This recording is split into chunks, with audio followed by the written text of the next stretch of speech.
नहीं, शुभेंदु अधिकारी जो बनाए गए हैं ये क्या भारतीय जनता पार्टी में पैदा हुए राजनीतिक रूप में? इनके भाई राजनीतिक रूप में भारतीय जनता पार्टी में पैदा हुए या इनके पिताजी राजनीतिक रूप में भारतीय जनता पार्टी में पैदा हुए? ये तो कांग्रेस और टीएमसी से निकले हुए लोग हैं, उसी से विधायक बने, उसी से सांसद बने, केंद्रीय मंत्री बने। आज टीएमसी को ज़रूरत पड़ रही है, आज भारतीय जनता पार्टी की ज़रूरत पड़ रही है उसी टीएमसी से आए हुए लोगों को। असम में मुख्यमंत्री बना रहे हैं वही दूसरे दल के लाए हुए लोगों को। आज भी भारतीय जनता पार्टी ने योगी सरकार ने कैबिनेट का विस्तार किया, अपने मंत्रिमंडल का विस्तार किया, उसमें भी ज़रूरत पड़ रही है दूसरे दल से लाए हुए लोगों की।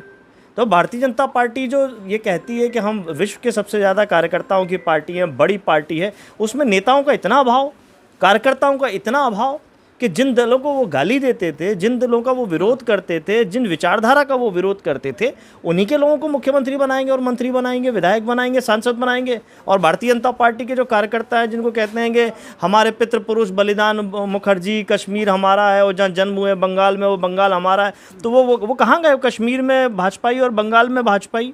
जो काबिल लोग हैं बीजेपी उनको अपने यहाँ ले लेती है। क्या दिक्कत है आपको? सभी के लिए दरवाजे खुले हुए हैं भाजपा में।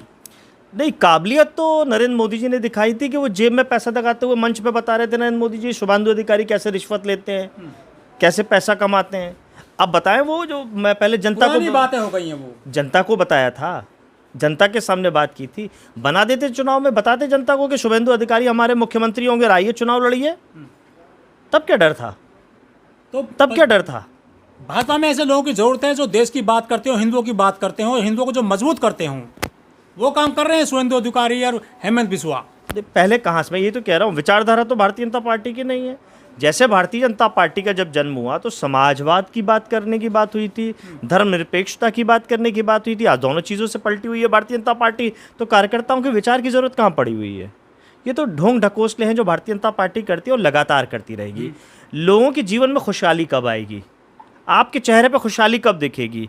विश्व में मीडिया का जो नंबर था, जो अगर हम स्टेटिक वाइज देखें, इंडेक्स वाइज देखें, जो नंबर था वो बढ़ा है घटा है? गोदी मीडिया नाम क्यों पड़ा? विश्वसनीयता आप लोगों ने, मीडिया ने खोई है। जो अच्छे मीडिया के लोग हैं वो आज मीडिया में नहीं है, वो अपना कहीं ना कहीं यूट्यूब चला रहे हैं या कुछ और प्लेटफॉर्म्स चला रहे हैं। अब तो मीडिया को उद्योगपति चला रहे हैं, और जब उद्योगपति कोई चीज़ चलाता है तो वो नफे और नुकसान से देखता है। देश को मोदी जी चला रहे हैं, पूरा देश मोदी में हो चुका है। 22 राज्यों में सरकार है बीजेपी की। देश को मीडिया नहीं चला, देश को बीजेपी नहीं चला रही, देश को नरेंद्र मोदी जी ने, देश को कॉरपोरेट चला रहे हैं।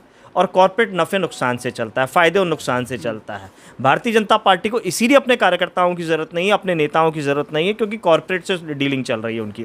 बड़े बॉन्ड के माध्यम से चंदा लेंगे, चंदे का धंधा करेंगे।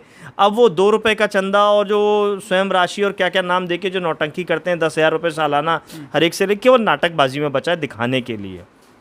मूलतः ये कॉरपोरेट जो चला रहे हैं, आप बताइए क्या यही नोएडा के अंदर जो श्रमिकों के साथ में भेदभाव हुआ, क्या वो नहीं दिखाई देता? जब उन्होंने आंदोलन किया तब पैसे बढ़ाए, लेकिन पैसे बढ़ाए कितने बढ़ाए? हम अगर नोएडा को एनसीआर में गिनते हैं, नेशनल कैपिटल रीजन में गिनते हैं, राष्ट्रीय राजधानी क्षेत्र में गिनते हैं, तो हरियाणा में गुड़गांव और फरीदाबाद से अंतर क्यों है 9,000 रुपये का? ये भेदभाव क्यों है? दोनों जगह डबल इंजन की सरकार है और नरेंद्र मोदी जी के 50 किलोमीटर के रेडियस में यह भेदभाव हो रहा है। तो ये भेदभाव करने वाली सरकार है, अगड़े पिछड़ों को लड़ाने वाली सरकार है, छोटे को बड़े से लड़ाने की सरकार है, ये लड़ाई करवाने वाली सरकार है, हिंदू को मुसलमान से लड़ाई लड़वाने की सरकार है। लड़ाई लड़के अपना शासन चलाना चाहते हैं और वही कर रहे हैं। लोगों के जीवन में खुशहाली के लिए कोई काम नहीं है। शुभेंदु अधिकारी के शपथ ग्रहण समारोह में मोदी जी नतमस्तक हो गए और इनकी तस्वीर पूरी देश और दुनिया में देखी जा रही है। वो जो है देश के लिए कितना संघर्ष कर रहे हैं और खुद को कितना समर्पित कर चुके हैं। देखिए, छोड़िए, इन सब बातों का कुछ मतलब नहीं है। मतलब इस बात का है कि बाबा साहब अम्बेडकर ने हमें अधिकार दिया था एक व्यक्ति को एक वोट डालने का। 27 लाख लोगों ने वोट नहीं डाला और ये कह दिया कोर्ट ने कि अगले बार डाल दीजिएगा। क्या चुनाव आयोग का ये काम है जो जागरूकता करता है कि सुबह की पहली भौर के साथ में वोट डालिए, जलपान बाद में कीजिए, पहले मतदान कीजिए, बड़े बड़े नारे, बड़ा बड़ा बजट आम आदमियों का? ये इसीलिए कि 27 लाख लोगों ने वोट नहीं डाला, कोई बात नहीं, अगली बार वोट डाल देना। इसे आप चुनाव कहते हो? घुस बैठे के वोट, इसे आप चुनाव कहते हो? नहीं, कोर्ट ने कहा अगली बार वोट डाल दे कोई। वो 90 लाख लोगों के काटने की बात कही है। और घुसपैठिए पश्चिम बंगाल में नहीं बचे। भारतीय जनता पार्टी चुनाव जीत गई, मुख्यमंत्री बन गया, घुसपैठिए खत्म। रेखा गुप्ता जब चुनाव लड़ रहे, भारतीय जनता पार्टी दिल्ली में चुनाव लड़ रही थी, तब यहाँ घुसपैठिए थे, रेखा गुप्ता मुख्यमंत्री बन गई, घुसपैठिए खत्म। जहाँ चुनाव होगा वहाँ घुसपैठिए नजर आएंगे भारतीय जनता पार्टी को, और जैसी भारतीय जनता पार्टी की सरकार आ जाएगी घुसपैठी खत्म हो जाएंगे, वो मुद्दा खत्म हो जाएगा, घुसपैठी खत्म हो जाएंगे।